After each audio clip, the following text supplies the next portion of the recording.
કોને મળશે ટિકિટ? બીજેપીમાં આજે ઘણા અંશે નક્કી થઈ જશે. સ્ટેટ પાર્લામેન્ટરી બોર્ડની આજે બેઠક શરૂ થઈ ચૂકી છે. મુખ્યમંત્રી નિવાસસ્થાન ઉપર સ્ટેટ પાર્લામેન્ટરી બોર્ડના તમામ સભ્યો ત્યાં પહોંચી ચૂક્યા છે ને સૌરાષ્ટ્રથી લઈ ઉત્તર ગુજરાત, મધ્ય ગુજરાત, દક્ષિણ ગુજરાત તમામ બેઠકોની ત્રણ દાવેદારોની પેનલ બની રહી છે અને કેન્દ્રીય નેતૃત્વએ એના ઉપર મોહર લગાવશે. એમાંથી એક એક નામ નક્કી થશે. કોણ હોઈ શકે? ભારતીય જનતા પક્ષમાંથી કોણ હોઈ શકે? કોંગ્રેસમાંથી કોણ હોઈ શકે? હું ફરીથી કહું છું, સૂત્રોના આધારે કોઈ જાણકારી બીજેપીમાંથી કમસે કમ આવતી નથી, કારણ કે બીજેપીના કોઈ સૂત્રો છે જ નહીં. ખુદ સાંસદો પણ નથી જાણતા કે એમને ટિકિટ મળવાની છે કે નથી. ત્યારે આ કાર્યક્રમ સૂત્રના આધારે નહીં, તર્કના આધાર ઉપર હશે. કોને મળશે ટિકિટ? આજે વાત મહેસાણા અને રાજકોટની કરવી છે. મહેસાણા એટલા માટે કે લોકસભામાં આખા દેશમાં બીજેપીને પહેલી બેઠક મહેસાણાથી મળી હતી. પહેલી બેઠક. અટલ બિહારી વાજપેયી પણ હારેલા, અડવાણીજી જેવા દિગ્ગજ નેતાઓ હારેલા. ત્યારે AK પટેલના રૂપમાં મહેસાણાથી પહેલી બેઠક મળેલી. દેશની 2 બેઠક હતી, એ પૈકીની બીજેપીની પહેલી બેઠક મહેસાણાથી. રાજકોટ એટલા માટે, રાજકોટ સૌરાષ્ટ્રની સૌથી મહત્વની બેઠક છે અને ખુદ નરેન્દ્રભાઈ પણ એમના રાજકીય કેરિયરની પહેલી ચૂંટણી વિધાનસભાની ત્યાંથી લડી ચૂક્યા છે.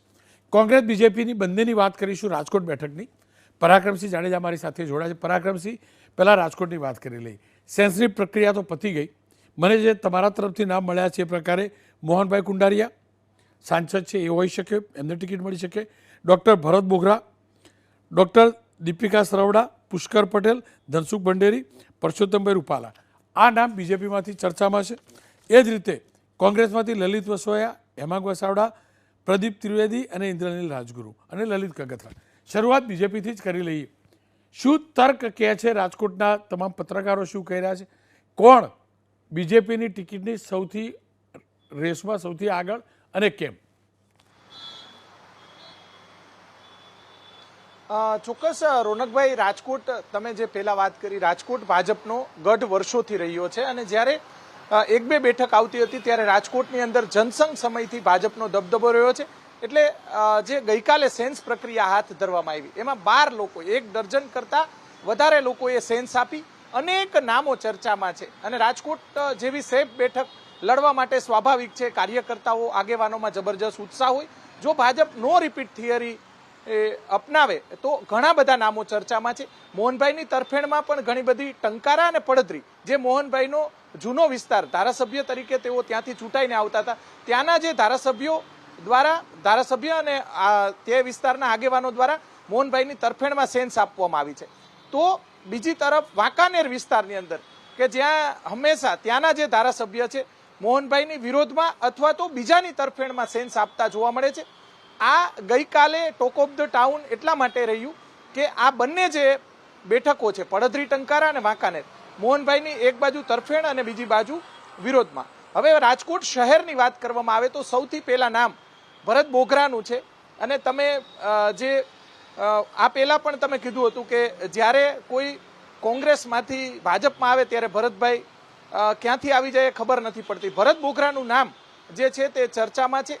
અનેક વખત રાજકોટ શહેરની અંદર હોર્ડિંગ્સ પણ તેમના લાગ્યા હતા. એટલે કે જે ગર્ભિત તૈયારી હોય તે પ્રમાણેનો માહોલ જે રાજકોટની અંદર જોવા મળે છે. ભરત બોઘરા એ ભાજપના ઉપાધ્યક્ષ પણ છે, સાથે સાથે જસદણ વિસ્તારમાંથી એકવાર ચૂંટાઈને પણ આવ્યા છે અને જે તેમને એક હોસ્પિટલ પણ આટકોટમાં બનાવી, એમાં પ્રધાનમંત્રી પણ આવ્યા હતા.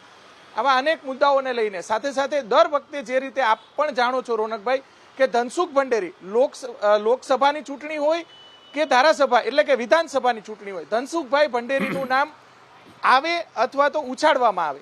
આ વખતે પણ ધનસુખભાઈ ભંડેરી છે તે લડે તે માટે અનેક રાજકોટ શહેરના જે કાર્યકર્તાઓ, અપેક્ષિત આગેવાનો છે તેમને પણ તેમની તરફેણમાં સેન્સ આપી છે. બીજું પુષ્કર પટેલ જે રાજકોટના જે કડવા પાટીદાર સમાજના જે એક યુવા નેતા છે, જો યુવાનને ટિકિટ આપવામાં આવે તો કદાચ એમનું નામ પણ ચર્ચામાં છે. સાથે સાથે પૂર્વ સાંસદ હરિભાઈના પુત્ર પણ છે અને જે પુષ્કર પટેલ રાજકોટ મહાનગરપાલિકાના સંગઠનની સાથે મહાનગરપાલિકામાં પણ તેઓ ભૂતકાળમાં વર્ષો સુધી અલગ અલગ હોદ્દાઓ ભોગવી ચૂક્યા છે, એમનું નામ પણ ચર્ચામાં છે. હવે જો પ્રદેશની વાત કરવા, મહિલાની વાત કરવામાં આવે તો દીપિકાબેન સરાડવાનું નામ પણ ઘણા સમયથી ચાલે છે અને કાર્યકર્તાઓમાં એવી પણ રોનકભાઈ ચર્ચા છે કે પરસોત્તમ રૂપાલાને પણ કડવા પાટીદાર સમાજના એક દિગ્ગજ નેતા અને એક રાષ્ટ્રીય નેતા તરીકે રાજકોટ જેવી સેફ સીટમાંથી એમને પણ લડાવવામાં આવે એવી પણ એક ચર્ચાઓ ભાજપની અંદર જોવા મળી રહી છે. આ સિવાય ભાજપ હંમેશા નવા પ્રયોગ કરવા માટે ટેવાયેલું છે અને રાજકોટ એ પ્રયોગ માટે રાજકોટમાંથી એટલા માટે પ્રયોગ કરી શકે કે ભાજપનું પલડું વર્ષોથી જનસંઘ સમયથી ભારે અહીંયા જોવા મળે છે. કદાચ નવું નામ પણ આવી શકે. જી, કોંગ્રેસમાંથી કોણ હોઈ શકે? લલિત વસોયા, કગથરા, ડોક્ટર લડશે, કોણ લડશે? શું લાગી રહ્યું છે? ચોક્કસ આજે કોંગ્રેસના જે આગેવાનો છે અને ઇન્દ્રનીલભાઈની જે નજીક છે તે ઇન્દ્રનીલભાઈ તૈયારી કરતા હોય અને હમણાં થોડા સમયથી એક્ટિવ, વધારે પડતા એક્ટિવ હોય તે પ્રમાણેનો માહોલ જે છે તે જોવા ઇન્દ્રનીલ રાજ્યગુરુ પણ લડી શકે છે. સાથે સાથે લલિતભાઈ વસોયા જે જિલ્લાના જે પ્રમુખ તાજેતરમાં જ બન્યા છે એ પણ લડી શકે છે અને એમને પણ લડાવી શકે છે. લલિતભાઈ કગથરા જે ગઈ વખતે પણ ચૂંટાણા હતા, જો કડવા પાટીદારમાંથી કોંગ્રેસ લડાવે તો લલિતભાઈ કગથરા જે ખેડૂત નેતા તરીકે અને આખા બોલા નેતા તરીકે તેમની ગ્રામ્ય વિસ્તારમાં સારી એવી પકડ છે અને એમનું પણ નામ છે. આ સિવાય પણ કોંગ્રેસમાંથી અન્ય કદાચ નવો ચહેરો પણ આવી શકે. જીરો, બિલકુલ. ખેર, રસપ્રદ ચોક્કસથી રહેશે અને પરસોત્તમભાઈને ઉતારશે એ પણ બહુ મહત્વની વાત છે. જો એવું થાય તો ભરત બોગરા શિક્ષિત ઉમેદવાર છે, સેવાભાવી નામ છે, મોટું નામ છે પ્રદેશ ભાજપનું. આ તમામની વચ્ચે મહેસાણાથી કોણ? મહેસાણા, જી હા, નીતિન પટેલનો વતનનો વિસ્તાર. શારદાબેન પટેલ સાંસદ છે. બની શકે કે શારદાબેન આ વખતે ચૂંટણી નથી લડવાના. આ સંજોગોમાં કોણ હોઈ શકે? હારૂણ દાગોરી પણ મારી સાથે જોડાયા છે. હારૂણ સાથે વાત કરીશું. હારૂણ, નીતિનભાઈ પટેલ, આનંદભાઈ પટેલ શારદાબેનના પુત્ર, રજનીભાઈ પટેલ પૂર્વ ગૃહ રાજ્યમંત્રી, જુગલજી ઠાકોર ઠાકોર સમાજમાંથી ઉતારવામાં હતો, MS પટેલ ઊંઝાના છે, ધનેશભાઈ પટેલ, ડૉક્ટર ધનેશભાઈ પટેલ, AK પટેલ કે જેમને બીજેપીને પહેલી બેઠક અપાવેલી, એમના પુત્ર છે, શિક્ષિત ઉમેદવાર છે, વલ્લભભાઈ માણેક કડી સર્વ વિદ્યાલય કેળવણી મંડળના છે, એમની સાથે સાથે પ્રકાશભાઈ પટેલ જે પણ શિક્ષણ શાસ્ત્રી પણ છે અને વિસનગરથી છે અને બહુ મોટું નામ છે. તમને શું લાગી રહ્યું છે? કોણ બની શકે, કોને મળી શકે ટિકિટ બીજેપીથી અને કેમ?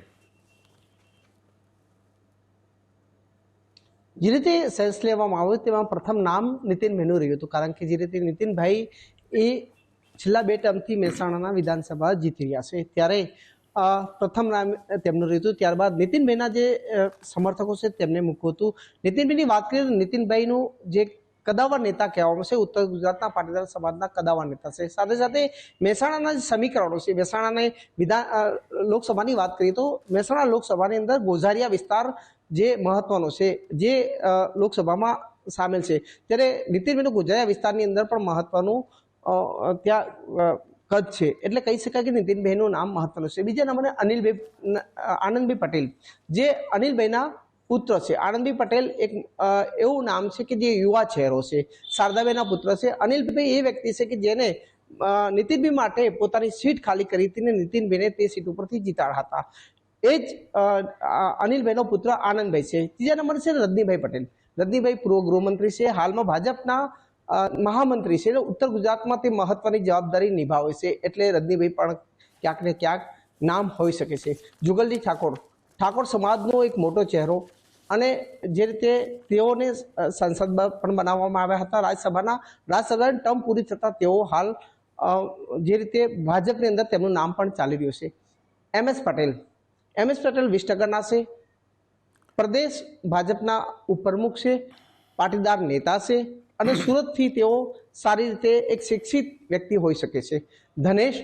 ડૉક્ટર ધનેશ પટેલ, AK પટેલ જે ભાજપની પ્રથમ સીટ છે મહેસાણા જીતાડા હતા, એમના પુત્ર છે ધનેશ પટેલ, યુવા નેતા છે અને યુવા નેતાની સાથે સાથે તેઓ શિક્ષિત પણ છે.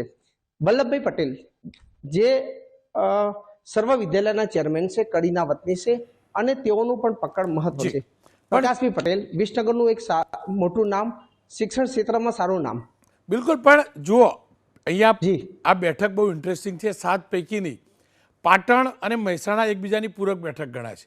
ત્યાં પાટીદાર હોય મહેસાણામાં તો પાટણની અંદર ઠાકોર સમાજમાંથી પ્રતિનિધિત્વ સામાન્ય સંજોગોમાં અપાતું હોય છે. આ વખતે કંઈક એવું લાગી રહ્યું છે કોંગ્રેસમાંથી કે મહેસાણા ઠાકોરને આપવામાં આવે, ઠાકોર સમાજનું પ્રતિનિધિત્વ આપવામાં આવે. 2 નામ ચાલે, બળદેવજી ઠાકોર અને ભરતજી ઠાકોર. હવે જો મહેસાણાથી કોંગ્રેસ ઠાકોર ઉમેદવારને ઉતારે તો તમને લાગે છે અરુણ કે જુગલજી ઠાકોર ઉપર પ્રદેશ બીજેપી અથવા તો કેન્દ્રીય નેતૃત્વ જે બીજેપીનું છે એ મોહર લગાવે? મહત્વનો મુદ્દો છે જે રીતે હાલની અંદર ઠાકોર સમાજનું જે રીતે નામ ચાલે છે કોંગ્રેસમાંથી બળદેવજી ઠાકોર અને ભરતજી ઠાકોર, આ બંને ઉત્તર ગુજરાતમાં સારી એવી પકડ ધરાવશે, મહેસાણામાં પણ સારી એવી પકડ ધરાવશે. જો ઠાકોર ઉમેદવાર કોંગ્રેસ ઉતારે તો તેની સામે ભાજપ જે રીતે જુગલજીને લાવી શકે છે. જુગલજી એ મહેસાણામાં ઠાકોર સમાજ અને ક્ષત્રિય સમાજમાં સારી એવી પકડ ધરાવે છે, સાથે સાથે અન્ય સમાજમાં પણ તેમનું પ્રભુત્વ છે. એટલે કહી શકાય કે જે રીતે ઠાકોર સમાજને જો કોંગ્રેસ ઉતારે તો સામે ભાજપ પણ જુગલજીને મેદાનમાં લાવી શકે છે. જી, કેમ કે જુઓ, બહુચરાજીના પૂર્વ ધારાસભ્ય, તમે બે બહુચરાજીના ધારાસભ્યની વાત કરી, બીજેપીના પૂર્વ ધારાસભ્યની વાત કરી તમે રજનીભાઈ, તો તમે અરુણ કોંગ્રેસના પૂર્વ ધારાસભ્ય પણ તો છે ભરતજી ઠાકોર. બની શકે કે ભરતજી ઠાકોરને પણ તો ઉતારે કોંગ્રેસ, અને એ જો થાય તો તમને લાગે છે કે આ મુકાબલો જે છે તે રોચક બની જાય મહેસાણામાં? મહેસાણાનો મુકાબલો જુઓ, ક્ષત્રિય ઉમેદવાર કોંગ્રેસ ઉતારે તો 100% રોચક બનશે. કારણ કે જે રીતે ભરતજી ઠાકોર એ બેચરાજીથી જીતીને આવ્યા હતા અને એ સમયે કે રજનીભાઈ સામે તેઓ જીત્યા હતા, અને જો લોકસભામાં તેમની ટિકિટ મળે અથવા અન્ય કોઈ ઠાકોર કે ક્ષત્રિયને ટિકિટ મળે તો મહેસાણા અને લોકસભામાં કાંટાની ટક્કર જોવા મળશે. જી, આપનો ખૂબ ખૂબ આભાર પરાક્રમસિંહ, આપનો પણ આભાર. અરુણ, આપનો પણ આભાર. ખેર, મહેસાણા અને રાજકોટ બંને મહત્વની બેઠક, જો કે મહત્વની બેઠક તમામ 26 છે. મહેસાણાની અંદર જબરજસ્ત જંગ ભાજપમાંથી કોને ટિકિટ એને લઈને છે. નીતિનભાઈ પટેલ, જેમના ઉપર જબરજસ્ત ભરોસો છે પક્ષના કાર્યકર્તાઓને, એને લઈ કે એક સારા કુશળ વહીવટકર્તા છે, એડમિનિસ્ટ્રેશન મજબૂત છે. એ જ રીતે ધનેશભાઈ પટેલ, ડૉક્ટર ધનેશભાઈ પટેલ, AK પટેલના પુત્ર છે, અરુણભાઈ કહી રહ્યા હતા એ રીતે, અને વિજાપુરનું આ પરિવાર છે. વિજાપુર બીજેપીએ વિધાનસભાની બેઠક હાર્યા હતા, અને એ બેઠક એટલે આખા જે 7 બેઠક આવે છે એમાંથી વિજાપુર વિધાનસભા પણ છે. એટલે કારણ એ પણ હોઈ શકે કે ધનેશ પટેલ ઉપર પણ, ડૉક્ટર ધનેશભાઈ ઉપર પણ પસંદગી થાય. પ્રકાશભાઈ શિક્ષિત ચહેરો છે, વિસનગર એક બેઠક છે, અને વિસનગર બેઠકથી વિધાનસભાની બેઠક છે, એમાંથી પસંદગી કરવામાં આવે તો પ્રકાશભાઈને એટલે પસંદ કરવામાં કે આખી યુનિવર્સિટી ચલાવે છે, સાંકળચંદ યુનિવર્સિટી ચલાવે છે, હજારોની સંખ્યામાં વિદ્યાર્થીઓ છે, યુથ છે. એ જ રીતે આનંદભાઈ એપોલો ગ્રુપના છે, એમના પિતા અનિલભાઈની જબરજસ્ત ભૂમિકા રહી છે મહેસાણા લોકસભા ક્ષેત્રમાં, મહેસાણા જિલ્લામાં, સમગ્ર ઉત્તર ગુજરાતમાં એજ્યુકેશનની અંદર.